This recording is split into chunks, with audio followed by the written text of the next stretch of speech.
Good afternoon. My name is Sarah Rozier, and I'm the news editor for Ballotpedia. So at Ballotpedia, we've been covering elections. We just last year celebrated our 10th anniversary of the encyclopedia, and we've realized just as each cycle has happened, and we've had a few now under our belts, that some of the biggest battles each year occur in the primaries. So obviously there are these battleground races at every level, but one underreported angle has always been these primaries and what's at stake, what issues are in play in each of these primaries, what it means for the heart of the parties each time a cycle happens. And we see the candidates who do well in primaries, the candidates who get threatened with primaries, etc. So we've been tracking the number of these contested primaries, and the information is pretty interesting. So the number of contested primaries is still below 50%. We have seen an uptake in primaries where major party contests did have more than one candidate. So in 2016, 44.5% of major party primaries were contested, meaning there was more than just one candidate running for that primary nomination. This was an increase from 2014, where only 39.5% of party primaries were contested. So we'll still see what the numbers look like in 2018. We don't have those yet, as there are still some filing deadlines to occur, but we are tracking that, and we are interested to see if this uptick in contested primaries continues to happen. But today, what we wanted to do was focus on where we are in this primary cycle and what races to look for in the coming weeks and months. We are under 2 weeks away from some of the big noteworthy primaries, and we'll get into that today. So with me today is Corey Leto. He's the managing editor of our Marquee content here at Ballotpedia. So Corey, thanks for joining and taking the time to chat with me today. Thank you. So first off, tell me a little bit about why we have specifically identified marquee primary races and what exactly that term means in the context of Ballotpedia pages. Sure. Marquee primary races are a small segment of all that we cover at Ballotpedia. They're those primary elections that we simply determine mean the most for American politics, political parties, and ultimately the American people. There isn't a single determining factor in designating something a marquee election, but we look for things like toss-ups where contenders are separated by very thin margins, personality-driven candidate conflicts, or battles between competing factions within one of the two major parties. So what do you see as these marquee primaries identified for 2018? How many do you currently have, and how are you identifying those? Sure. So we're tracking 108 individual just state executive and federal primaries right now. But truly, we're changing that list each week. There have been over 20 already passed with statewide primaries in Texas and Illinois and a handful of special elections. But what we're really looking for are what are the races that are going to answer the biggest questions for voters. A competitive general election isn't everything, and it's not always the most important race for many voters. In a safe district, a safe Republican or a safe Democratic district, the real questions that matter to the voters in that district are going to be decided in the primary. And in many cases, the winner of that primary, almost by default, is going to be elected in the general election. So the primary is where the big questions are being answered by voters. We've already had some of these contests happen, so some of the more exciting races even have already taken the initial steps. So we had Illinois and Texas both have their primary elections in March, which feels like forever ago. Then we had this nice long break in April, and now we're about to hit it again. So what can you glean from those marquee primaries that happened in both Texas and Illinois that might be indicative of what happens in the next few weeks and months? Yeah, so two things. Texas really showed how unsettled a lot of these primaries are and how unexpected the results can be. In the Texas primaries, candidates needed to receive 50% of the vote to avoid a runoff. So if no candidate receives 50%, the two top candidates go to a runoff. And those runoff elections are now happening on May 22nd. But 6 of the highest profile Republican primaries, all to replace retiring incumbents, went to runoff elections. So on May 22nd, there are going to be runoffs in the 2nd, 5th, 6th, 21st, 27th, and 29 districts. 5 of those districts, they're replacing departing Republican incumbents, and 1 is going to be to replace a retiring Democratic incumbent. Influential groups and leaders, state leaders like the Club for Growth, Ted Cruz, and Rick Perry, were involved in almost all of these races, and the candidates were sometimes divided between those who are could be considered more conservative and likely to join a group like the Freedom Caucus, and those that won't. There were also some pretty big upsets in these Texas primaries that are going to runoffs. In the 2nd district, Kathleen Wall put $6 million of her own money into the race. She was endorsed by Governor Abbott, by Senator Ted Cruz, but ultimately came 145 votes short of making the runoff. And those 2 spots went to Kevin Roberts and Daniel Crenshaw. So even the seemingly most formidable of candidates, some of those didn't make it through to these runoffs in Texas. But 6 of the biggest ones, are still left unsettled. So I think it says something about there being an active, fluctuating conversation and decisions within the party. In Illinois, there were some examples of how possible it is for challengers to seriously threaten sitting incumbents, but at the same time show the difficulty of prevailing. In two of the cases were Gene Ives' challenge of Republican Governor Bruce Rauner, where she fell about 3 percentage points short of defeating Rauner, and Marie Newman's challenge of Congressman Dan Lipinski in the Democratic primary in Illinois' 3rd district.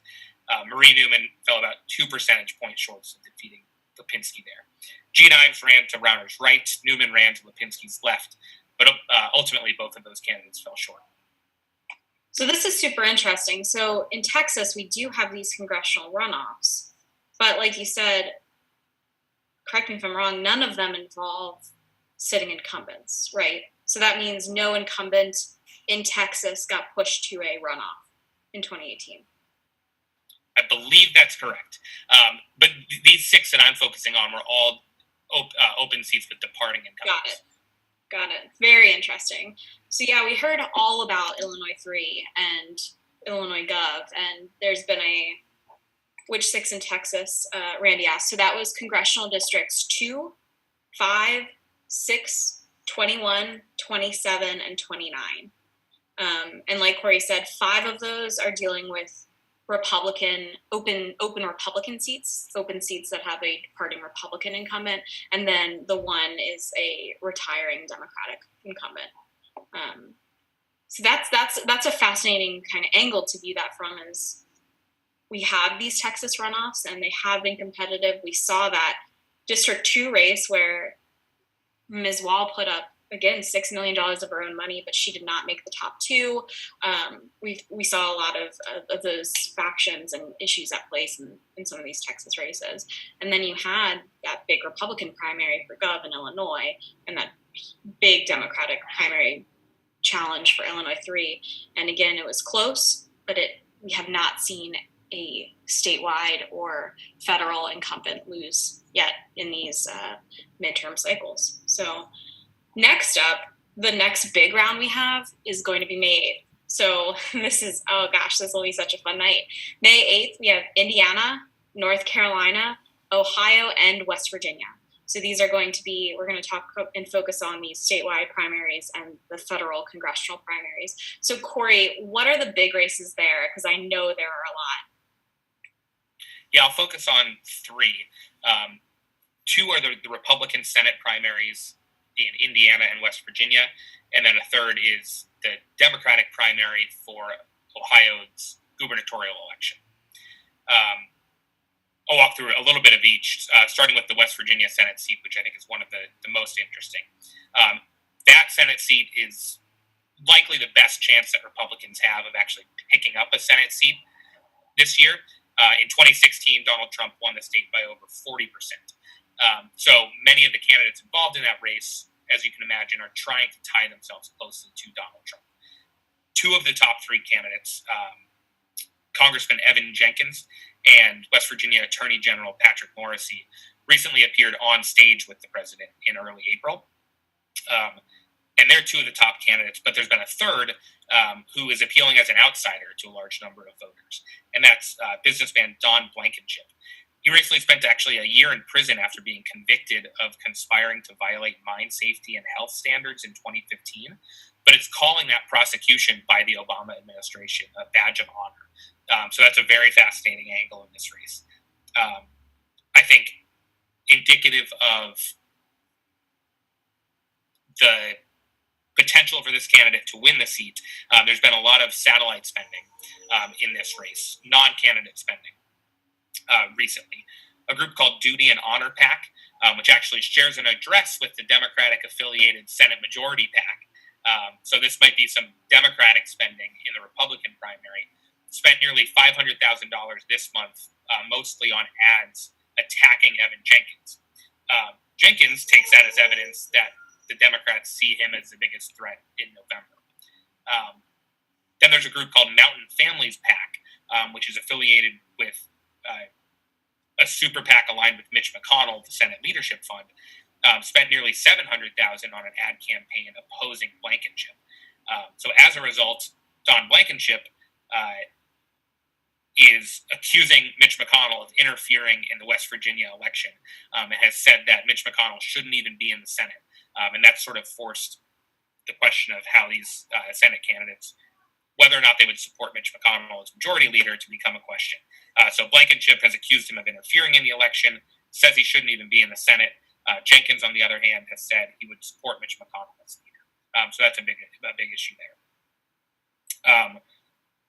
In the Ohio Democratic primary for governor, there's an interesting divide among normally aligned progressive sides of the party. The race looked like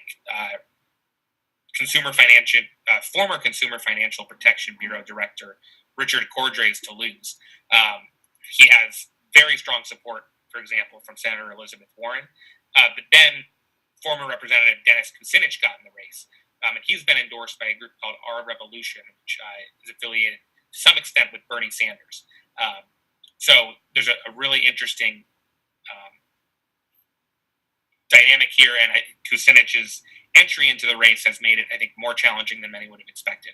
And if Democrats do take back the governorship in that state, they will end up breaking Republican trifecta control of the state government there. Tell us a little bit more about this Indiana race. This is one that I've really been interested in.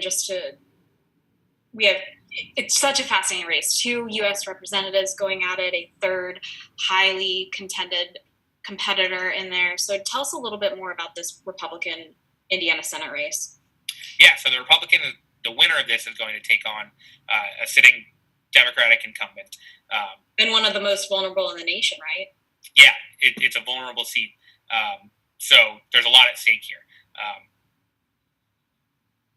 And like Sarah said, there are 2 current congressmen and a former state representative, all making this a very personality-driven race.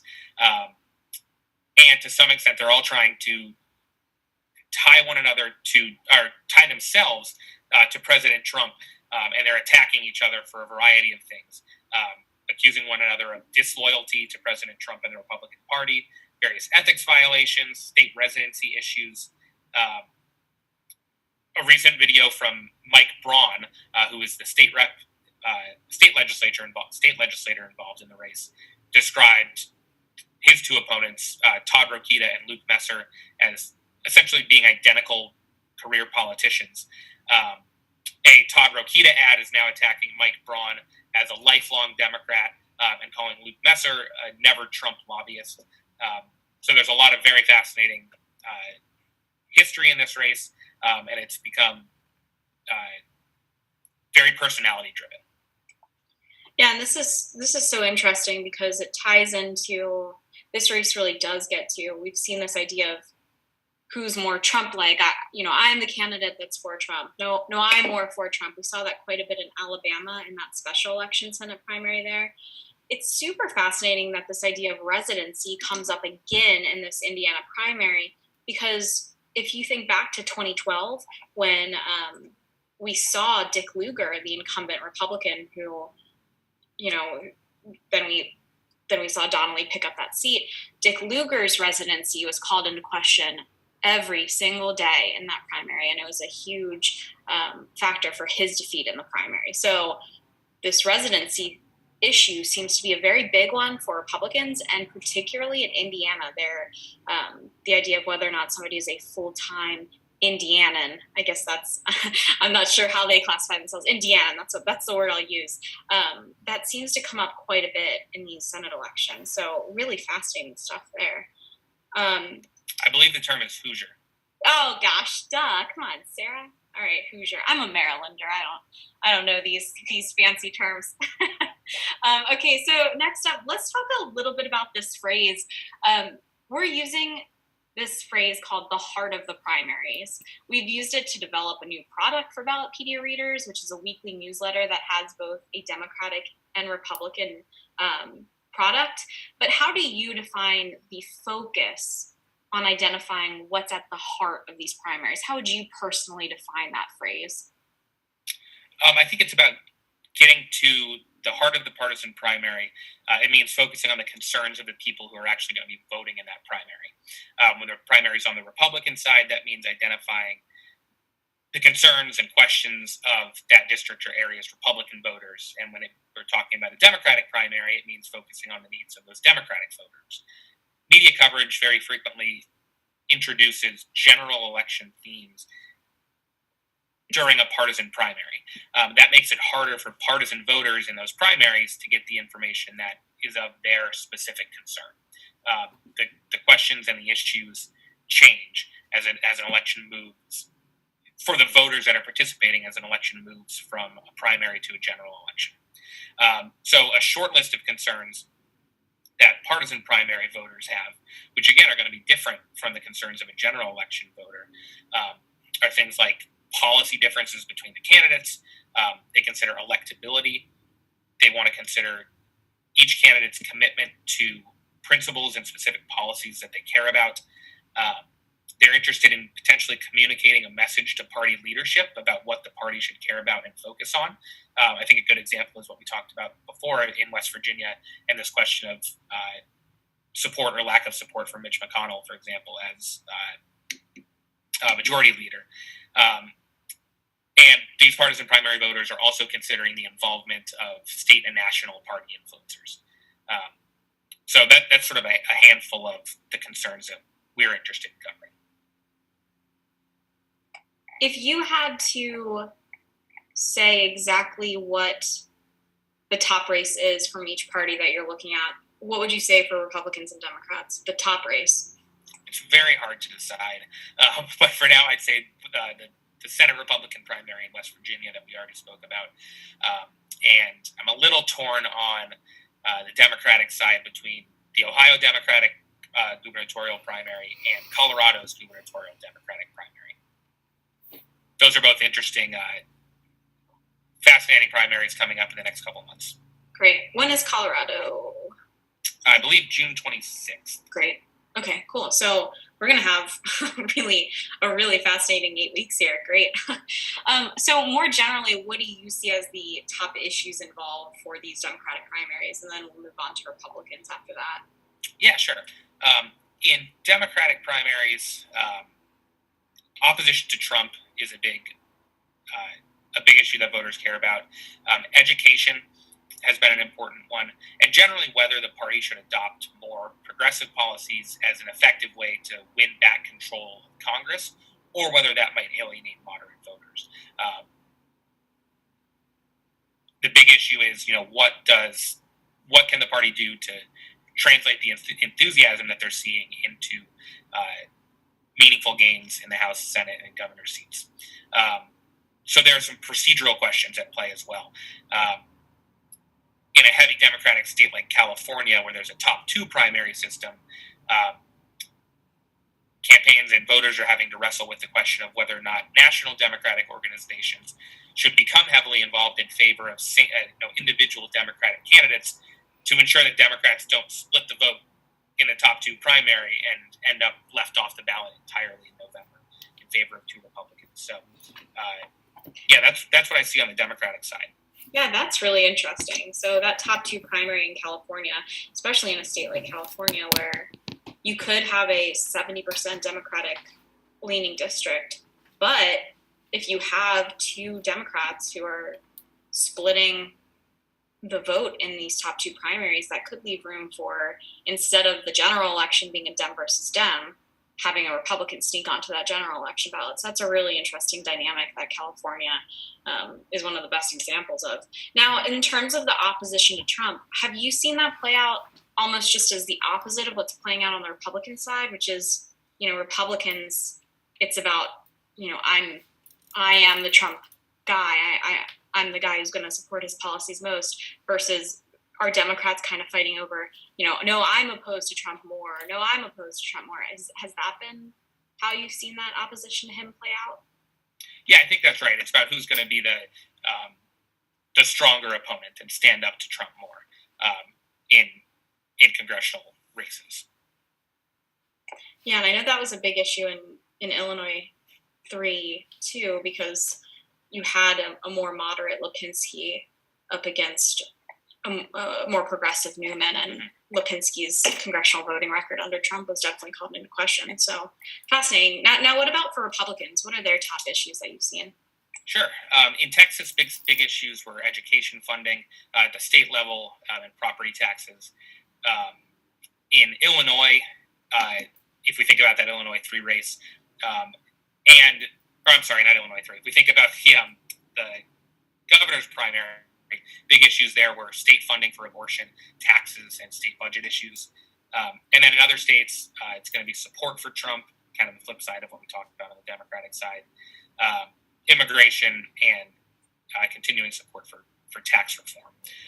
In both parties, though, something that we've noticed is very interesting through Ballotpedia's candidate survey, where we actually ask federal, state, and local candidates to answer some questions for us and for our readers about why they're running for office. We've actually turned up what looks like a ton of local concern about the opioid crisis, particularly in states with upcoming primaries like West Virginia, Pennsylvania, and Ohio.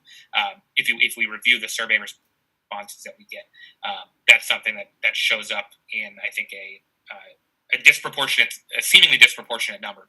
Candidates and the voters they're appealing to and trying to win the votes up seem to really care about that in this upcoming election.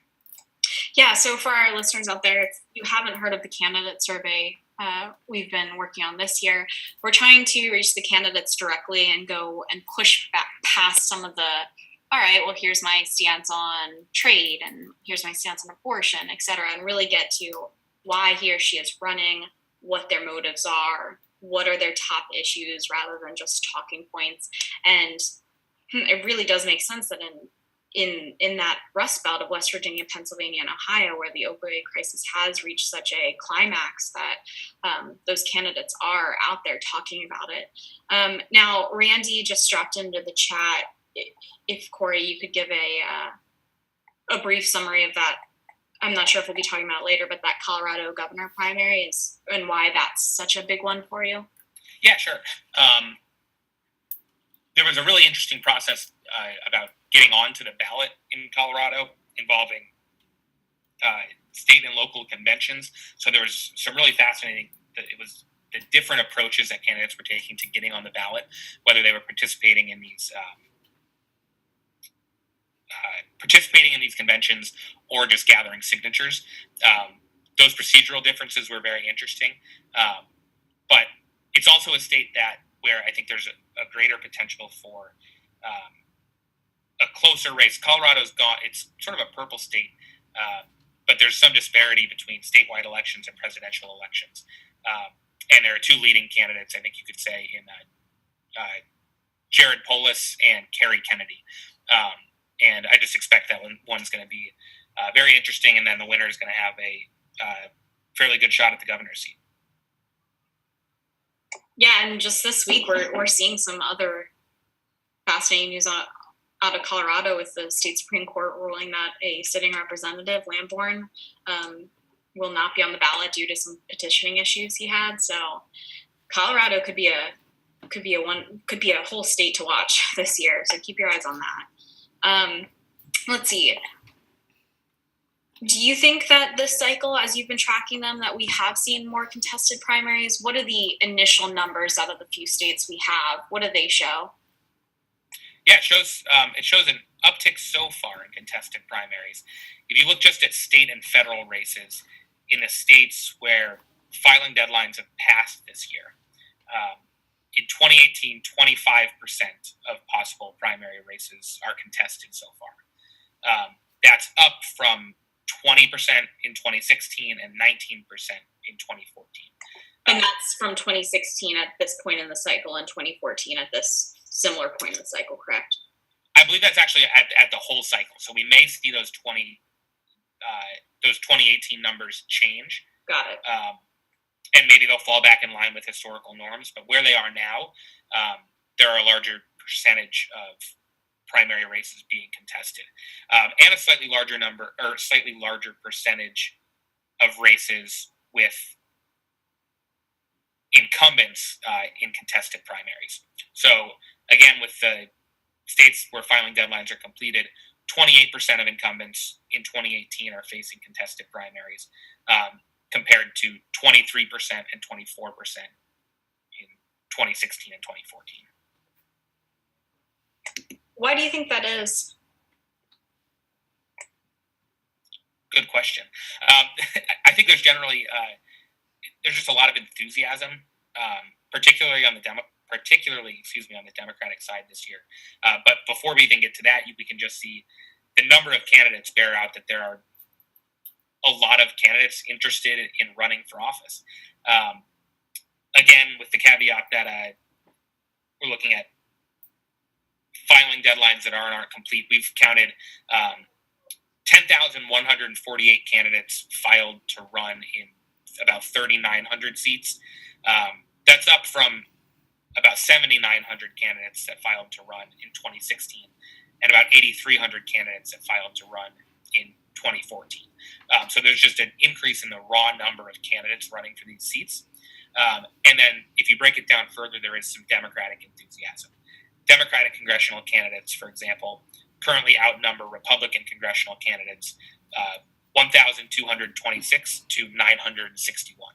And I think that enthusiasm is backed up a little bit by the results of recent special elections, where Democrats won a seat in Pennsylvania's 18th, and then even last night in Arizona, where the margin was closer than in previous races, even though the Republican ended up winning. Yeah, that makes sense to me.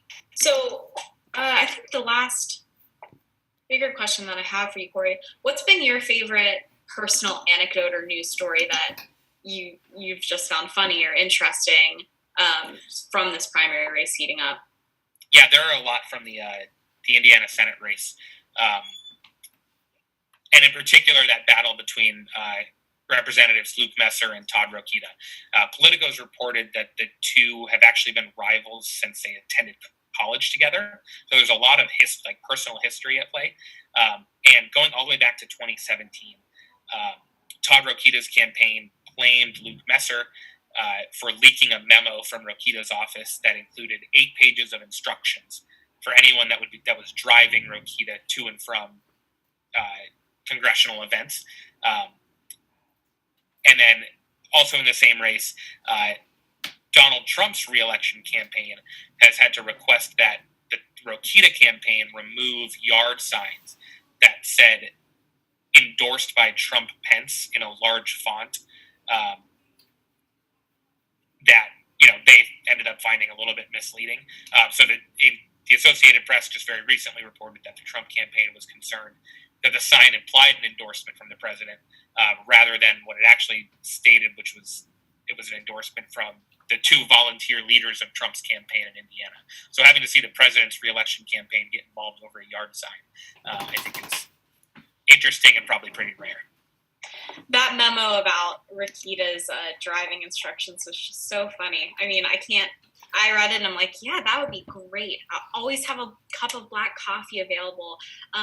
Don't disrupt him with any unnecessary conversation. I feel like that's how I need to be driven around. But okay, great. Well, thank you, Corey.